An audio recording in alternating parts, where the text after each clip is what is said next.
everyone. In this video I'm going to show you how to make homemade dog treats, and it just takes a few quick simple steps. And with all of the media and just news about recalls and all the terrible stuff that they put in your dog's food and treats, I thought, why not come up with a recipe that is similar to a milk bone, but that doesn't have all of the terrible additives added in. So with that said, let's get started.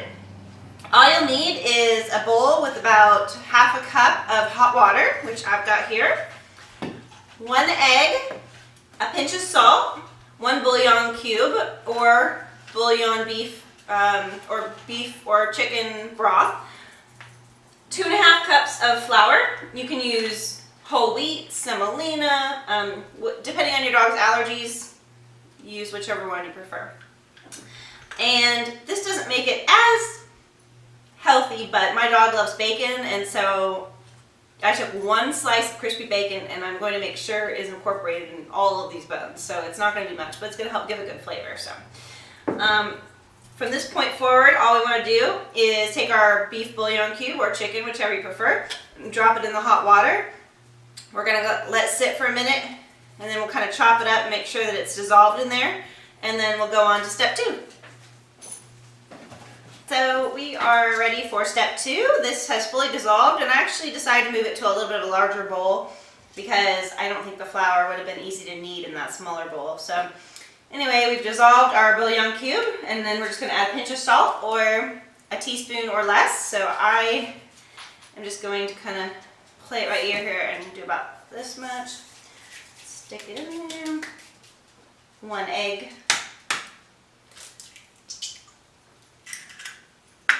And the 2½ cups of flour. And the optional bacon bits. You can also add wheat germ or cheese or any kind of thing that your dog loves. And these are going to be extremely healthy compared to what you buy at the store. So don't feel bad if you want to add a little something that they like to make it more enjoyable for them. I'm just going to add in these little crispy bacon bits. And then you're going to knead all of this for about 3 minutes. And it usually is pretty well blended within a minute. Excuse me. But, ooh, I think a little flour went up my nose. But you want to give it a good 3 minutes of kneading to make sure that everything is really well mixed and that the dough is starting to form.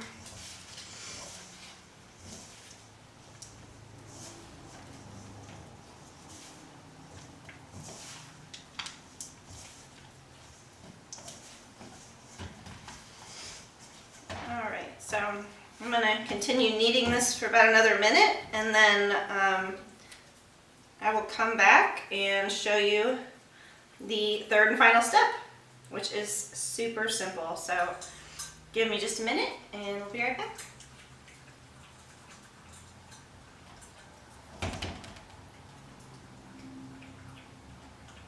This is all mixed. I'll go ahead and cover my hands with a little bit of flour. And we're going to shape these. Now you can just make these into whatever shape you want. I happen to have this cute little doggy bone silicone mat. So I'm just going to kind of push it in there and I'm going to bake them in there. If you don't have one of those, that's fine. You can make any shape you want. But what I would recommend is if you have cute cookie cutters, once they're baked, right when they come out of the oven, or while they're still soft, go ahead and shape them into one of the cookie cutter forms that you have. The dog's not going to know the difference, so, it's just really for your fun and creativeness. And these only need to be about half full if you're using any kind of Silpat to create a shape, because obviously they are going to harden and lift a little bit. And they do not have to look perfect. I promise they will bake into that shape as they warm up. And that is the puppy dog that I am making the treats for. We're just going to continue to put this in. And one by one. And And we're about halfway through. This Silpat holds 15 treats. I'm not sure if we'll fill it up. It looks like we're going to be really close. And if you have any extra, just roll it up into a little ball or a little, that's my daughter, or any shape you'd like, and use the excess to make sure that you don't have any waste for your doggy treats. And we're just about finished here. Looks like I'm going to have a little extra.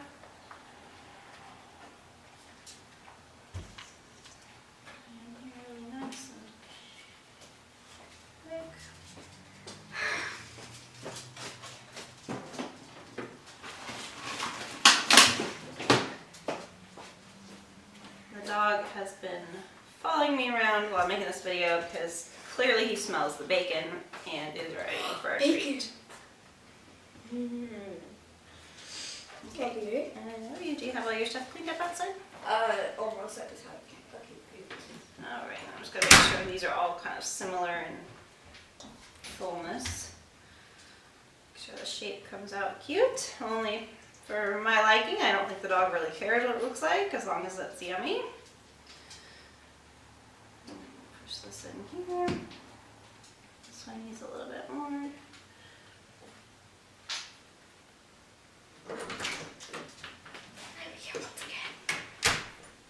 Okay. Just about got it. I'm filling these a little higher than normal, but it is winter time. I don't think they're going to rise as much right now.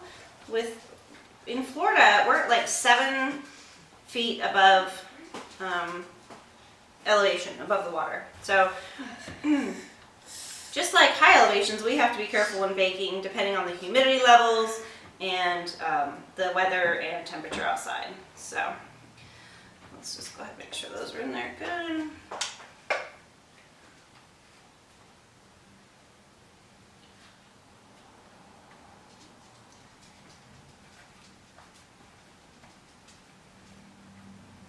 If you have higher elevation, I would definitely suggest adding about a teaspoon of baking soda to your treats. That's going to help their texture and also help them not burn. Doughy. Very, very. Normally I would say, ooh, Rhiannon, you didn't wash your hands, but she just washed her hands and this is for the dog, so it's not, it's not going to be like the end of the world. But she did just wash her hands. So now what you're going to do is put this in the oven for a temperature 350 degrees for about 30 minutes, but I would check it at about 20 minutes, and then I will show you the final result. Rhiannon, do you want to open the oven door for me, please? Sure. Wait, the oven? Uh-huh. Which one's the oven again? That one on the bottom? The bottom one? Yeah. All right. Oh, wait, I made popsicles out of those before. Yeah, you can make all kinds of things out of these molds. I didn't know those were for the dogs. Well, they're for, if they're clean, they're for anything you want to make with them. So, alright, I'm going to let those bake for 30 minutes and then we'll be back to show you the final results and we'll give it the taste test from the dog himself to see I'll if they... taste one too. I'll do it for the video. And my daughter wants to taste one. Yes! So, we will be back in 30 minutes for the final finale taste test to see if they've passed the dog and daughter test.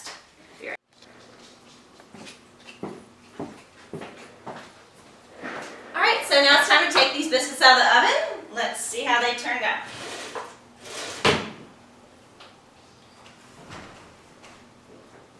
Ooh, that is extremely hot. Okay.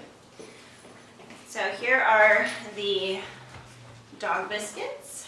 I'm here for the taste test.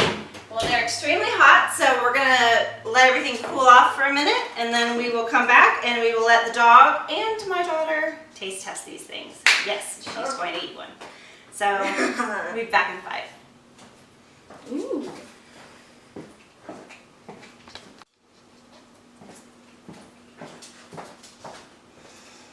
Alright, so we have just pulled these out of the oven, and they just literally peel right out of the Silpat little bone configuration. And they're still a little warm, so I'm gonna break one in half, and then my daughter is going to try one, because they are all natural. There's no gross stuff that they normally put in dog treats, so it's not gonna hurt her. And there's bacon, and she loves bacon, so she's, you know, a little crazy, but whatever, that works for me. So they're still pretty warm, and they will get a little more solid. Look, you can still see them, like, they're hot, hot, hot. Maybe try to eat one from the edge. Me? See how it's like. Should we let the dog try it first? Yeah. It's really hot. No, I'll try it first, and then I'll see the dog. Okay, let me just do it one more time, because with all that steam, you're gonna burn yourself. Oh crap. I'm gonna blow on it for a minute. You gonna try one? No, I'm gonna let the dog try one. Alright. Go ahead. I don't want to eat it, but I do because there's bacon. That's the only reason. The dog seems interested. Alright, ready, Toby? You're gonna eat it. No, you can't have one. Well, don't say his name, he's gonna want yours. Toby, right here. I don't know. Can you eat it? Yeah, he needs smaller bites. Go ahead. Okay. Aha. Wow, he devoured his. He didn't even like chew it up.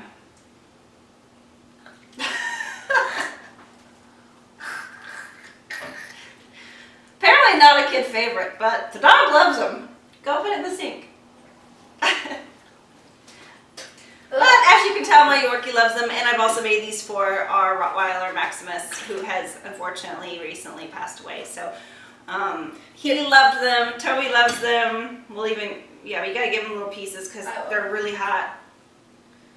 But he loves them, and I made them a little on the softer side. You can actually make them more solidified, like a regular milk bone for your younger dogs, but my dog's 11 years old and his teeth are kind of sensitive, so I took them out about 5 minutes early, and that way they're just a little bit easier for him to eat. We have to mix his hard food with soft food, and so this is just what I did for him, but they most definitely can be more solidified and have the same texture as a regular milk bone.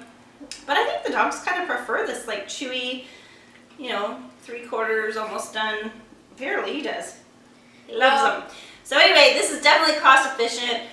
It cost me less than $2. No, it cost me about $1 to make 15. So for 30 treats, you can make them for like $2 or less. And they're healthy. If your pets have any kind of allergies or sensitivities, you can make them, you know, take in one ingredient, take out another, you know, however you need to make sure that your dog can eat them. And then, you know, there's no preservatives and added all other sugars and words you can't even pronounce. So, I highly recommend the bacon.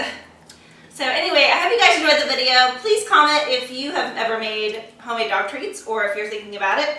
And we'd love if you subscribe to the channel. Just click on that red subscribe button below, and then if you hit that notification bell right next to it, you'll never miss another one of our videos. So thank you guys so much for watching. And Rhiannon, you want to tell everyone goodbye? Bye. And Toby's probably had enough. He's had almost 3 treats now. Okay. See you guys later.